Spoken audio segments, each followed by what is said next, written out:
देख रहे हैं गॉस के प्रमेय से अनंत लंबाई के सीधे आवेशित तार के कारण विद्युत क्षेत्र की तीव्रता।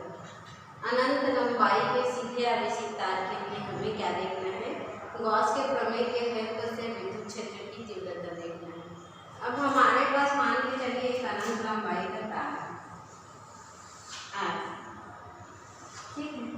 तो माना कि एक लंबाई का एक अनंत लंबाई एल का एक तार है, उस पर धारा आई x से y दिशा में बढ़ जाती है। तो उस कंडीशन में क्या हम गॉस के प्रमेय से विद्युत क्षेत्र की तीव्रता ज्ञात कर सकते हैं? बताइए आप लोग, क्या इस कंडीशन में हम गॉस प्रमेय से विद्युत क्षेत्र की तीव्रता ज्ञात कर सकते हैं? नहीं, बिकॉज आप लोग जानते हैं कि गॉस का प्रमेय केवल बंद परिपथ के लिए काम करता है। ओपन सर्कल के लिए उसका कोई भी वर्क नहीं होता। तब हमें यहाँ पर एक बंद परिपथ लेना पड़ेगा। तो इसको कैसे बंद किया जा सकता है? तो इस प्रकार से हम इसको क्या करेंगे, बंद करेंगे, ठीक है। तो उस कंडीशन में अब ये तो बंद हो गया, बंद पृष्ठ चाहिए तो हमने बंद कर दिया। तो ये हमारे पास S पर एक पृष्ठ मिल गया, S2 एक पृष्ठ मिल गया, और ये तीसरा जो बंद, एक परिपथ यहाँ से बंद है, ये यहाँ से बंद है, और ये इस प्रकार से बंद है। तो ये मिल गए S2, या लिख सकते हैं S1 S2 S।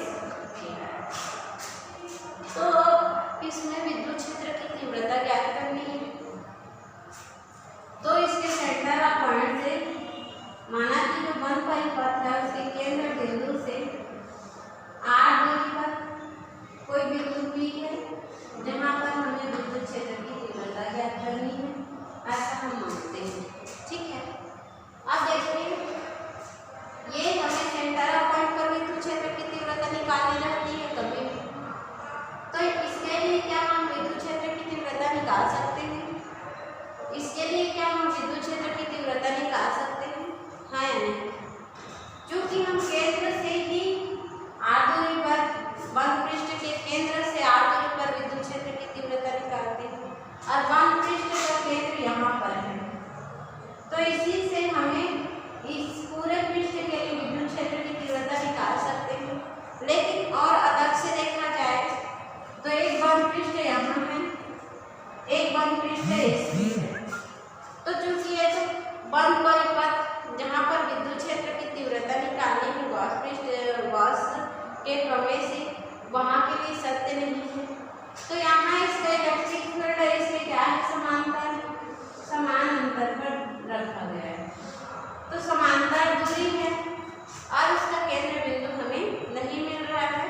तब उस कंडीशन में यहाँ इलेक्ट्रिक फील्ड E क्या करते हैं, विद्युत क्षेत्र की तीव्रता क्या हो जाएगी, 0 हो जाएगी। क्या हो जाएगी, विद्युत क्षेत्र की तीव्रता 0 हो जाएगी। तब इसका विद्युत फ्लक्स में क्या होगा, विद्युत फ्लक्स फाई का मान क्या हो जाएगा, 0 हो जाएगा। सिमिलर इसी प्रकार से जिसका विद्युत क्षेत्र की तीव्रता 0 होगी तो यहाँ पर फाई का वैल्यू क्या आ जाएगा, 0 आ जाएगा। हम यहाँ तक देखिए, जो बोलेंगे उतना को लिखना है। माना कि हमारे पास L लंबाई का एक चालक है, L लंबाई का एक सीधा चालक तार है,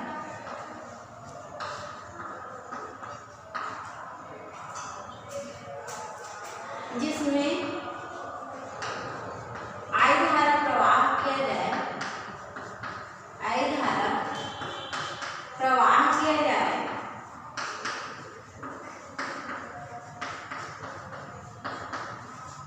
तब वह आवेशित तार हो जाता है।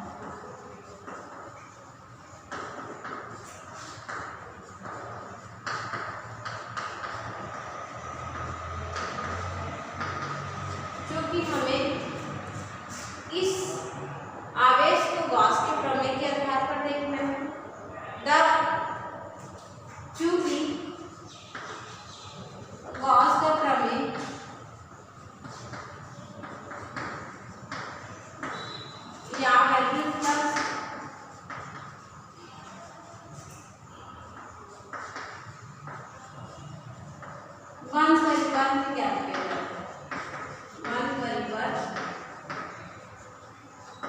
में ज्ञात किया जा सकता है।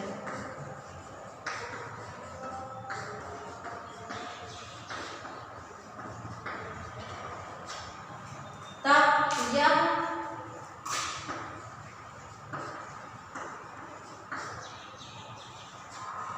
तीन पृष्ठों H1 सरफेस पर, H2 H3 सरफेस पर और नहीं H1 सरफेस के ऊपरी तल पर, H2 सरफेस के निचले तल पर और H2 सरफेस पर होगी। H1 ऊपरी तल पर, दूसरा H2 सरफेस पर और तीसरा H3 नीचे तल पर।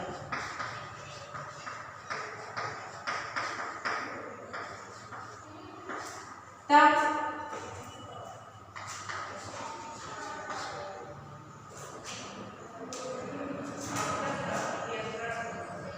माना कि बंध पृष्ठ एस तीन भाग H1 H2 H3 में विभक्त हो गए।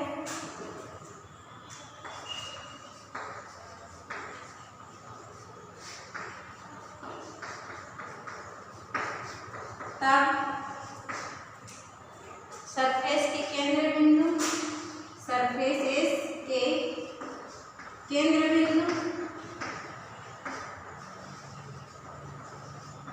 O से R दूरी पर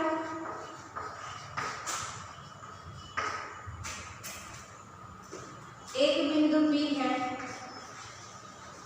एक बिंदु P है जिस पर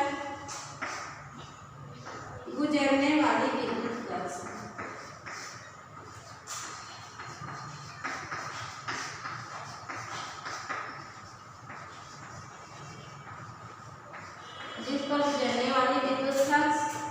H2 से गुजर रही है, phi e 2 हो जाएगा, है ना। तो उसका क्या होता है आप लोग बताइए, d phi e लगता है तो एक पृष्ठ के लिए है तो उसको निकाल दिए हैं, तो उसका क्या हो जाता है e इंटू डी एस है तो डी एस, ठीक।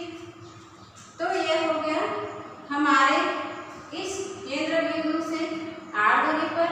तो इसके लिए हम उस सरफेस एरिया के लिए निकालेंगे तो इसका समाकलन हो जाएगा और ये सदिश फॉर्म में है।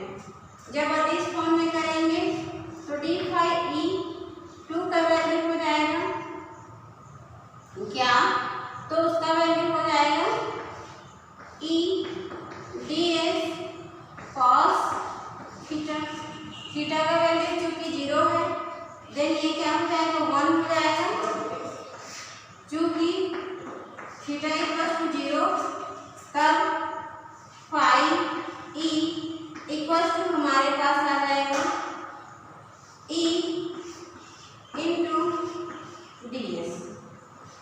जब ये डी एस का देखें, डी एस का तो ये हमारा क्या दे रहा है, बेलन की परिधि दे रहा है जो कि E इंटू 2 पाई आर है, पाई आर एल होती है। तो फाई ई 2 का वैल्यू हमारे पास क्या मिल गया, E into 2 pi R L, इसको दे देना है पहला इक्वेशन, ठीक है। तो ये फाई ई का वैल्यू हो गया। अब हम H1 H2 H3 संपूर्ण पृष्ठ के लिए यदि गुजरने वाला वैद्युत फ्लक्स देखें, इतना क्लियर हो गया होगा और आप लोग जैसे वीडियो को वॉच करते जा रहे हैं उसके बाद आप लोग उसको नोट डाउन भी करते जाइए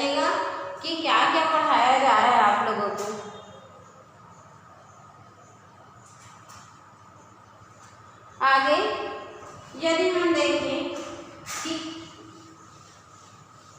क्या होगा तो उसके बारे में देखा जाए तो हम और जानते हैं, क्या जानते हैं, गॉस के प्रमेय से जानते हैं कि पहले तो संपूर्ण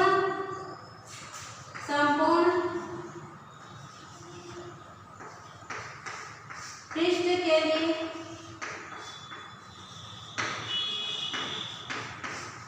गुजरने वाला विद्युत फ्लक्स, गुजरने वाला विद्युत फ्लक्स, तो उसके लिए आप लोग लिखेंगे जो कि H2 सरफेस पर है, H1 H3 सरफेस के ऊपर और नीचे भाग पर है और वो केंद्र बिंदु के समांतर है, इसलिए H1 और H3 से गुजरने वाला विद्युत फ्लक्स क्या हो जाएगा, शून्य हो जाएगा। तब उस लाइन को यहाँ पर आप लोग लिखेंगे, तब संपूर्ण विद्युत flux phi E equal to H1 plus H2 plus H3 से गुजरने वाला विद्युत फ्लक्स, H1 से गुजरने वाला विद्युत फ्लक्स phi E1, H2 से phi E2 प्लस H3 से phi E3। देखिए अगला स्टेप, तो इसका वैल्यू 0 प्लस इसका वैल्यू आया है E into 2 pi R N और प्लस तीसरा का आया है पाई E3 का वैल्यू आया है 0।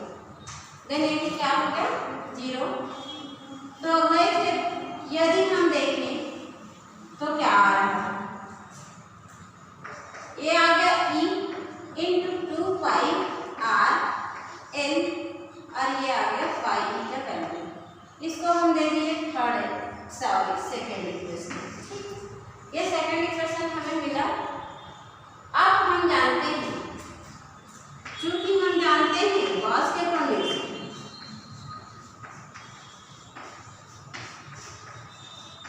क्या जानते हैं कि फाई ई का वैल्यू जो है क्यू अपान एप्सिलॉन नॉट होता है। ठीक है, तो ये हमारा थर्ड इक्वेशन है। देखिए समीकरण 2 में फाई ई का वैल्यू हमने दूसरा प्राप्त किया है, समीकरण तीसरा प्रमेय से हमारे पास दूसरा है, तो दोनों का लेफ्ट साइड बराबर है, तो क्या इसका कंपैरिजन किया जा सकता है? बिल्कुल कर सकते हैं, क्योंकि दोनों विद्युत फ्लक्स को शो आउट कर रहा है। देन लेफ्ट बराबर है तो राइट क्या हो जाएगा, बराबर हो जाएगा। तो समीकरण 2 व 3